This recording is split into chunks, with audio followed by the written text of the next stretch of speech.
Di video kali ini gue mau share sesakti apa sih chipset terbaru MediaTek Dimensity 8300 Ultra, terutama kalau dibandingin sama Poco F5 dan Xiaomi 13T. Habis itu, mari kita berteori, apakah Redmi K70e ini bakal di rebrand jadi Poco F6 atau X6 Pro? Let's go!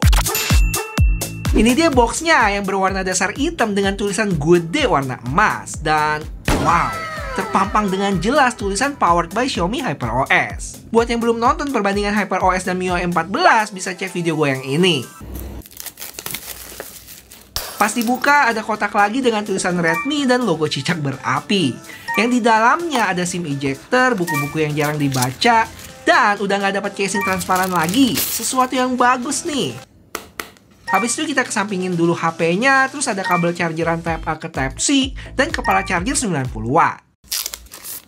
Pastinya langsung disambut sama Xiaomi HyperOS berbasis Android 14. Habis itu setup kayak biasa, regi sidik jari yang ternyata ada di dalam layar loh, sadis.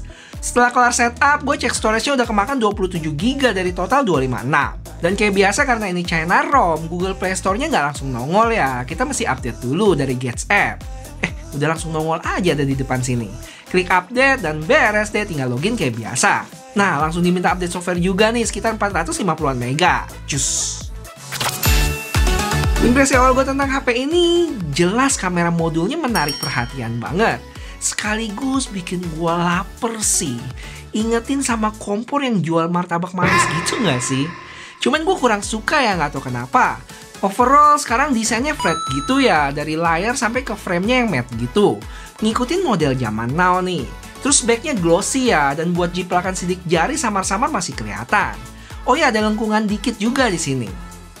Lanjut ke bagian depan yang punya bezel samping dan atasnya tipis loh. Kalau bawahnya sih tebelan dikit. Walaupun dagu segini tuh udah termasuk tipis ya, cuma kebanting aja sama bezel sampingnya. Di sebelah kanan HP ini ada volume dan power button, di kiri kosong, di atas ada speaker lagi, IR blaster, dan mic. Terakhir, bagian bawah ada speaker, port Type-C, mic, dan dual SIM slot card yang nggak bisa tambah memori. Terus HP ini termasuk tipis ya, sekitar 8,05 mili dengan berat yang pas di 198 gram.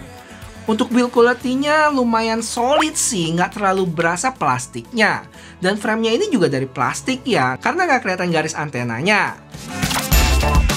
Oke, lanjut kita ke spesifikasi yang punya layar 6,67 inch 1,5K OLED dengan refresh rate 120Hz.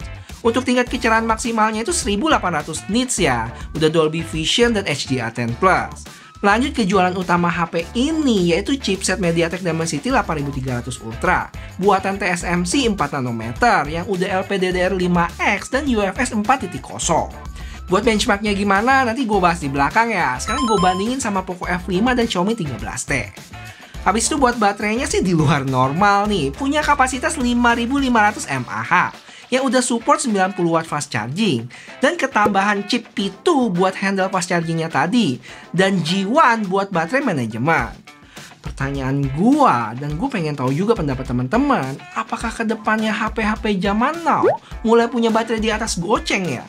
Karena HP yang gua baru review kemarin tuh kayak Vivo X100 Pro juga punya baterai 5400 mAh. Sadis sih. Lanjut kita ke kamera yang punya lensa utama 64 megapiksel ber-OIS, 8 megapiksel ultra wide dan 2 megapiksel makro. Terus buat selfie-nya 16 megapiksel. Kalau gua cek resolusi videonya itu mentok di 4K 30 kamera belakang dan depannya 1080p 60. Dan terakhir, buat spek lainnya, HP ini udah HP 5G, dual stereo speaker, yang kualitasnya oke juga sih. Bluetooth 5.4, NFC, dan fingerprint dalam layarnya sih menggoda juga. Sama satu lagi gue harus mention, vibrationnya sih oke juga loh. Kenceng dan bulat gitu getarannya, nggak kayak HP murah. Oke, gue gak sabar nih pengen kasih tahu hasilnya. Jadi sekarang gue bandingin sama Poco F5 dan Xiaomi 13T. Yang sama-sama baterainya 100%, udah update software terbaru, performance mode-nya on, dan settingannya gue samain. Dan hasilnya, Poco F5 kelar duluan dengan skor 1,1 juta dan suhu 37,1 derajat. Habis itu disusul Redmi yang dapat skor fantastis di 1,3 juta dengan suhu yang lebih tinggi di 42,1 derajat. Dan terakhir Xiaomi 13T dapat skor 950.000 dengan suhu 40,9 derajat. Kalau dilihat detail skor antara Poco dan Redmi, di Redmi ini punya GPU yang jauh lebih tinggi ya dibanding Poco, terpaut hampir 200.000. Sedangkan CPU-nya masih lebih tinggi di Poco. Untuk baterainya sendiri, Poco berkurang 1%, sedangkan kedua HP lainnya 3%. Habis itu gue ademin dulu HP-nya, lanjut ke Geekbench 6 yang dapat single core score paling tinggi di Poco dan multi core paling tinggi di Redmi. Buat suhu 32 derajat di Poco dan Xiaomi dan 34 derajat di Redmi. Dan terakhir, 3D Mark stress test yang hasilnya bikin kaget. Pertama gue sempet bingung ya saat cek suhu, Redmi bisa tinggi sendiri di 49 derajat dibanding Poco yang 40 dan Xiaomi 41-an. Tapi setelah lihat hasilnya, Redmi punya skor yang jauh di atas kedua HP lainnya dengan stabilisasi juga yang paling baik 92%. Cuman sebagai tumbalnya adalah konsumsi daya di Redmi sangat tinggi ya. Total dari awal tes tadi berkurang 16%, Poco 10% dan Xiaomi 13%. Dan perlu diingat, kapasitas baterai Redmi pun yang paling tinggi ya, yaitu 5500 mAh berbanding 5000 mAh untuk Poco Xiaomi. Jadi kesimpulannya, Dimensity 8300 Ultra ini emang lebih baik sih secara skor benchmark dibanding pendahulunya 8200 Ultra. Dan saingannya Snapdragon 7 Plus Gen 2. Walaupun di sisi lain, suhu dan konsumsi dayanya juga tinggi. BTW guys, buat kalian yang suka sama video-video di channel ini, boleh bantuin gue buat mengejar 500.000 subscriber di akhir tahun ini ya. Jadi kalau belum subscribe, boleh subscribe sekarang. Thank you. Oke, sebelum kita ke tes gaming, gue mau kasih lihat hasil foto videonya yang surprisingly oke juga loh. Warnanya cukup akurat sama yang gue lihat langsung nih. Buat selfie juga punya dynamic range yang baik, walaupun muka gue agak sedikit soft gitu. Habis itu mode 64 megapikselnya bukan gimmick ya, bisa memberikan gambar yang lebih detail. Kalau buat video tergolong oke sih untuk selfie, dynamic range-nya juga mendingan banget. Masih bisa ke expose gedung di belakang, nggak yang putih semua. Cuma muka gue di sini agak soft ke abu-abuan butek gitu. Nah, kalau gini jadi mendingan. Dan sekarang 4K 30 fps, kita lihat bisa pindah lensa apa enggak. Sayang sekali nggak bisa pindah lensa ya. Tapi oke juga sih, ini warnanya bisa gue bilang lebih mendekati natural loh. Dan ini kalau langsung dihantam sinar matahari, sekeliling pohonnya masih mendingan ya, walaupun di sumber sinar mataharinya putih semua nih. Oke, untuk gaming kayak biasa, kita cobain Genshin Impact highest 60 fps. Ya langsung aja ke hasilnya, dapat FPS rata-rata di 56. Kalau dilihat grafiknya, sempat rata di 60, sampai akhirnya di sekitar menit 13 turun ke 45. Waktu turun itu emang suhu HP-nya sempat panas banget ya, dan gue cek mencapai 46an derajat. Total gue main selama 20 menit dan baterai berkurang 11%. Kalau dibandingin sama Poco F5 dan Xiaomi 13T, Redmi K70e ini yang paling tinggi ya FPS-nya, walaupun secara suhu paling tinggi juga.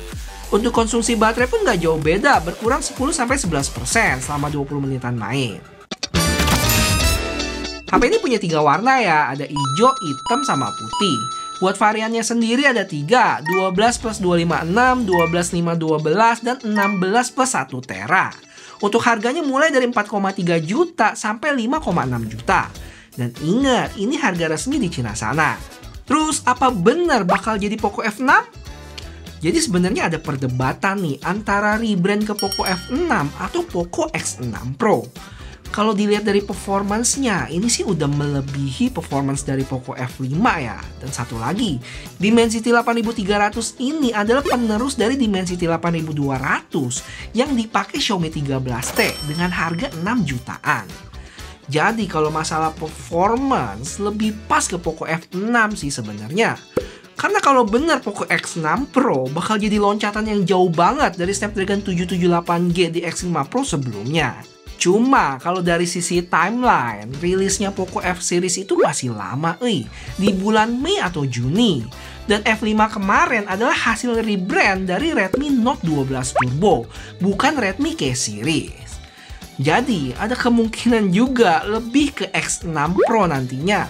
Karena ada berita lain yang cukup valid dan bilang kalau kode Redmi K70e ini yaitu 2311DRK48C. Gila, bisa hafal kan gua tuh? Ini udah keluar di website TKDN-nya Thailand sebagai bla bla bla bla tadi dan belakangnya G. Jadi C itu yang China dan G itu global. Dan kalau kalian lihat di situ ada tulisan Poco X6 Pro. Gua nggak tahu sih screenshot ini bener atau enggak. Dan kalau bener, siap-siap Poco bakal menggebrak lagi dengan series X-nya yang sekarang punya performance buas di atas Poco F5. Dan kalau di sini bener, gue ada dua pertanyaan sih. Yang pertama, kira-kira apakah harga Poco X6 Pro bakal naik? Terus yang kedua, kira-kira Poco F6 nanti speknya bakal kayak gimana ya? Coba dipersilakan teman-teman untuk berteori nih. Makasih buat yang udah nonton, jangan lupa bantu like video ini ya. Sampai ketemu di video selanjutnya. Bye-bye!